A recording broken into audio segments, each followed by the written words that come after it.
ક્રિકેટના મેદાનમાં હાર જીત તો ચાલ્યા કરે, પરંતુ ક્યારેક એવી ઘટનાઓ બને જે રમત કરતાં પણ મોટી બની જાય।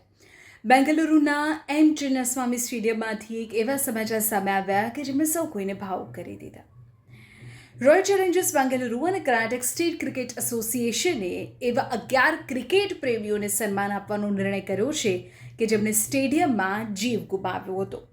ઘટના છે 4 જૂન 2025ની, જ્યારે આરસીબી જીતની ઉજવણીમાં મસ્ત હતું। બેંગલુરુના રસ્તાઓ અને સ્ટેડિયમમાં માનો મહેરામણ હતું। કમનસીબે સર્જાયેલી નાસભાગમાં 11 નિર્દોષ લોકોએ પોતાના જીવ ગુમાવ્યા। આ ચાહકોના બલિદાન અને તેમની ક્રિકેટ પ્રત્યેની દીવાનગીને યાદ રાખવા માટે હવે ચિન્નાસ્વામી સ્ટેડિયમના એક પ્રીમિયમ સ્ટેન્ડમાં 11 સીટ્સ હંમેશા માટે ખાલી રાખવામાં આવશે। આ સીટ્સ ક્યારેય નહીં વેચાય, આ સીટ્સની ટિકિટ ક્યારેય વેચવામાં નહીં આવે।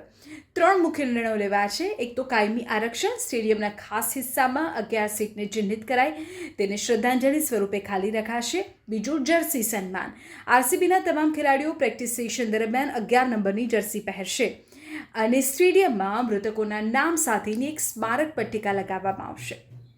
હવેથી ચિન્નાસ્વામી સ્ટેડિયમમાં કોઈ પણ મેચ શરૂ થાય તે પહેલાં આ 11 દિવંગત આત્માઓની યાદમાં મૌન પણ પાળવામાં આવશે। ક્રિકેટના ઇતિહાસમાં કદાચ આ પહેલીવાર છે કે જ્યારે કોઈ ફ્રેન્ચાઇઝી અને એસોસિએશને પોતાના ચાહકો પ્રત્યે આટલી સંવેદનશીલતા દાખવી હોય। સ્ટેડિયમમાં જતી વખતે હવે દરેક ફેનને અહેસાસ થશે કે તે 11 લોકો ભલે આજે આપણી વચ્ચે નથી, પણ તેમની યાદો હંમેશા આ મેદાન પર જીવંત રહેશે।